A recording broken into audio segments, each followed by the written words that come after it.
All right, so we've talked about all the wonderful things it is to live in Fort Collins. Pros and cons, living in, great things to do, the people that are moving here, the future developments of Fort Collins, but that all comes at a cost, the cost of living in Fort Collins.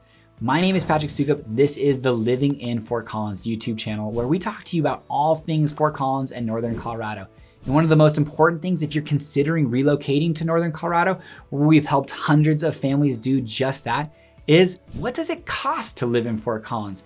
Not a third-party analysis, not somebody who's in Europe looking up researcher stats, but real boots on the ground, our personal lives cost of living here in Fort Collins. Now, if you're considering relocating to Fort Collins, Northern Colorado, give me, my team a call. We'd love to help you. Like I said, we've helped hundreds of families relocate here to Northern Colorado. So give us a call, text, or email. Without any further delay, let's jump into today's video, the cost of living in Fort Collins, Colorado. Let's go. Now again, let me preface this with saying, do your research, but also check some of those things where you're looking. We came across lots of different websites, costofliving.org, and it suggested that, hey, some of those things that were on there were great, but one of the things that it suggested was our air quality is excellent. I personally agree with that, but according to the city of Fort Collins, Larimer County, it's definitely one of the things that we need to work on. And then another website that looked at the cost of living suggested that for a 2-bedroom apartment is $750. I can tell you, if you find a 2-bedroom apartment in Fort Collins for $750 per month, sign a 10-year lease, no escalation clauses, and make sure to never move out. Because the reality is that it's about double or $800 per bedroom for 2 bedrooms and above. But we're gonna look at the cost of living, utilities, internet, food, entertainment, insurance, childcare, all of that good stuff that will hopefully help you understand what it might cost to live in Fort Collins, Colorado, and make a better decision. Now, starting with the elephant in the room. Fortunately speaking, the median sales price has remained relatively flat over the last 12 months. $620,000 for a single family detached home in Fort Collins on a rolling 12-month average. $405,000 for a townhome or a condo attached dwelling. Now you have a principal, interest, taxes, and insurance portion of your mortgage payment. Interest rates are hovering right between 6 to 6.5%. Our property taxes in Fort Collins, if you are not living in a metro district, are gonna be about 0.6% to 1.1% if you're living in a metro district. Not metro district, 0.6 to 0.75%. In a metro district, which essentially takes the place of an HOA, is gonna be about 1 to 1.1% of the purchase price of the property. Insurance, one of the big things is going to be look at the reconstruction cost and value of that insurance policy. But I can tell you we have a lot of single family houses, anywhere between 4-bedroom, 2-bathroom, bi-level houses, to my house where it's a 2,000 square foot ranch with a 2,000 square foot basement built in 2000.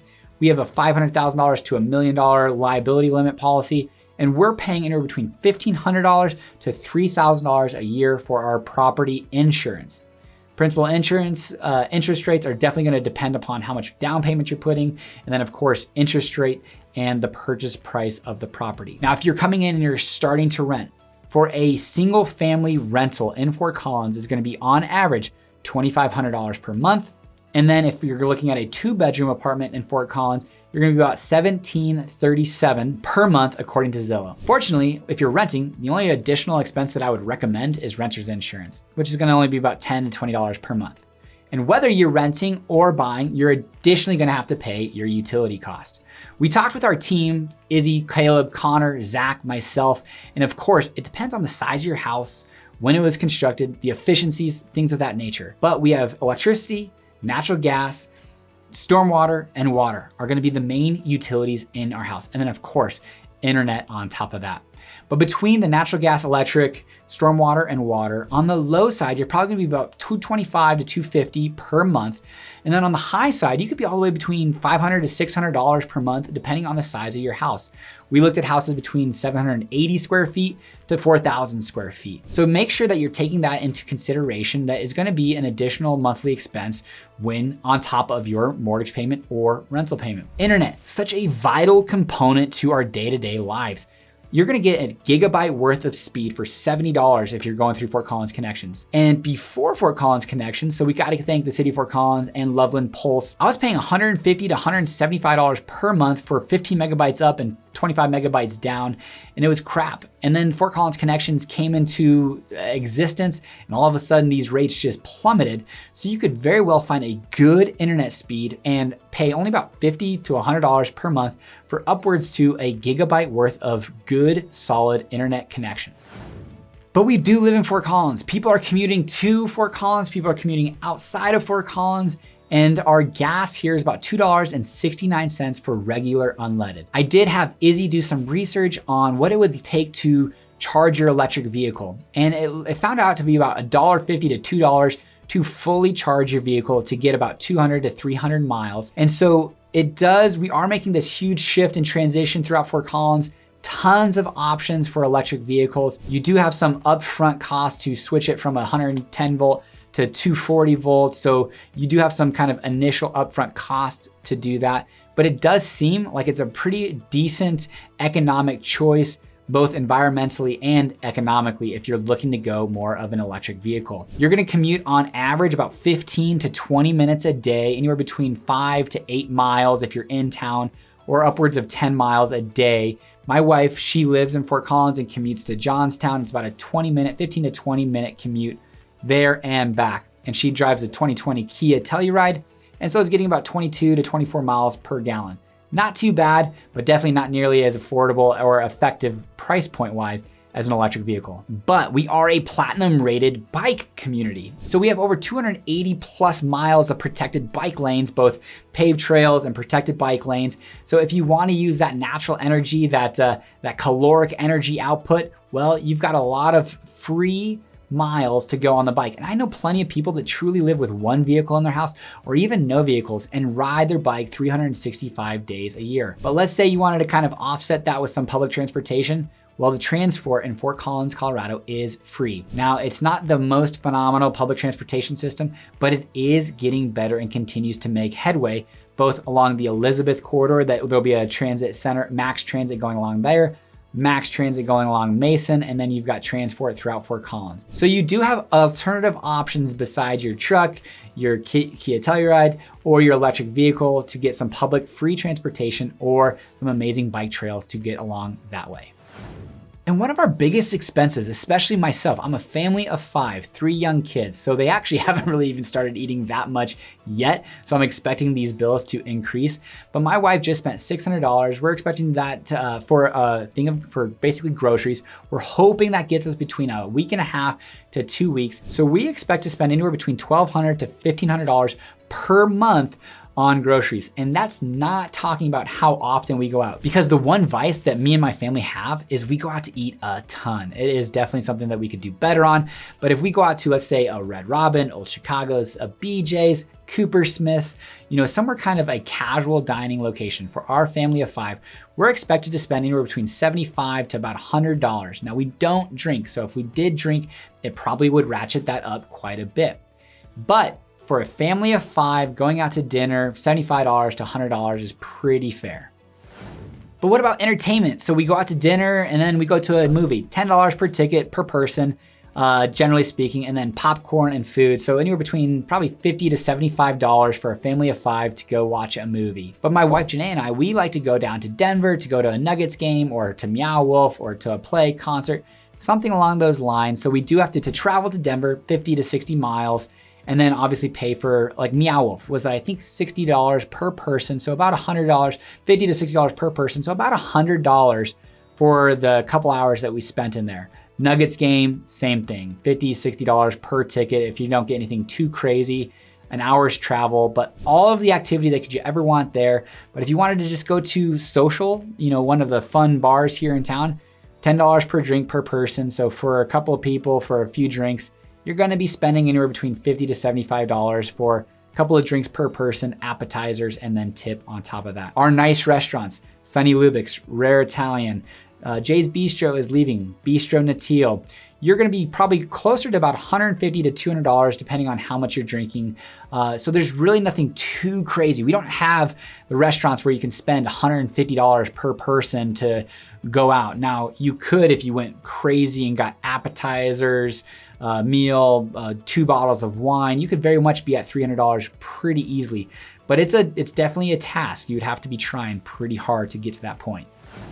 which if you are drinking that much, you probably wanna make sure you have a decent healthcare policy. For myself, family of 5, it's a silver plan, $1,450 per month, $6,000 out of pocket for an individual, $18,000 out of pocket for our family on an annual basis. You could get as aggressive as you'd like. An agent on our team has a catastrophic only plan, $100 per month.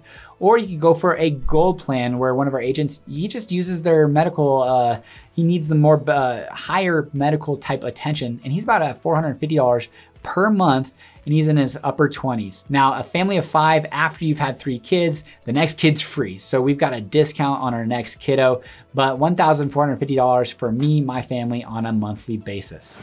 Education for those kids. I'm gonna be putting them through our Poudre School District, public schools, but pre-K, $300 to $500 per month. You do get 15 hours free of preschool if your child is of age 4 in the city of Fort Collins for, registered institutions. If you are looking for more private or Montessori, Goddard, Penrose type options, you could be anywhere between, $1,200 per month to $2,000 per month between having an infant for full-time toddler infant care to part-time half days for kindergarten. If you're looking for a private school, outside of that, you could look at schools such as Resurrection Christian or St. Joseph's. And for that, speaking roughly, you'd be between $8,000 to $10,000 yearly, plus additional fees for if they're gonna be doing sports or any type of other activity that would require some additional costs. For me, myself, I'll be putting my kids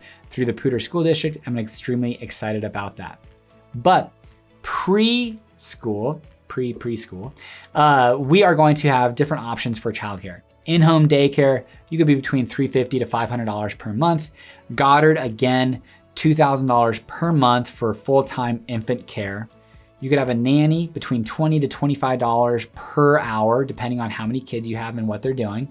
And then what we did, actually, we had an au pair this last year, and if you'd like more information, I'll be happy to give it to you, but high level, you have an initial upfront fee. Ours was $10,000 for them to do all of the background research and things of that nature. You pay the au pair on a weekly basis. Ours was $240 per week. And then you have to pay for insurance, cell phone, food. We also supplied a gym membership.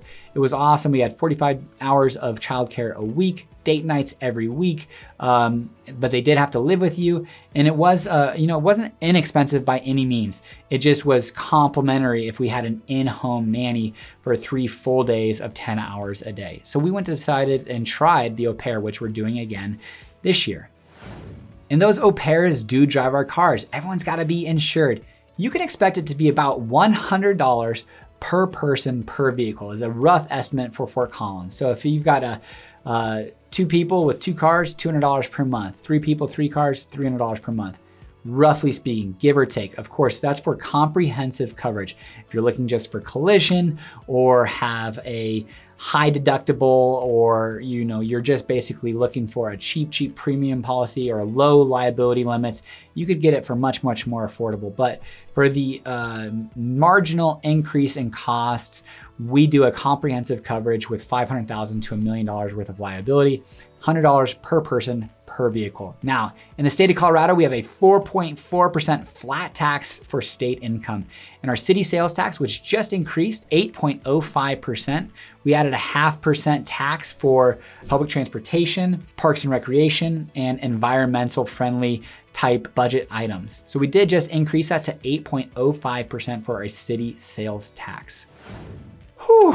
So there we have it, our cost of living in Fort Collins. Now, if you really want more, any specific information, what it looks like for possibly you, your family, feel free, reach out, ask questions. We are here as a resource. We've got a lot of friends, family that have provided a lot of information, good information for us. And you can do a ton of Googling, but don't ever hesitate to reach out, ask questions. I hope you've enjoyed this video, the cost of living in Fort Collins, Colorado. This is the year 2024. We will do this on an annual basis. And until next time, take care.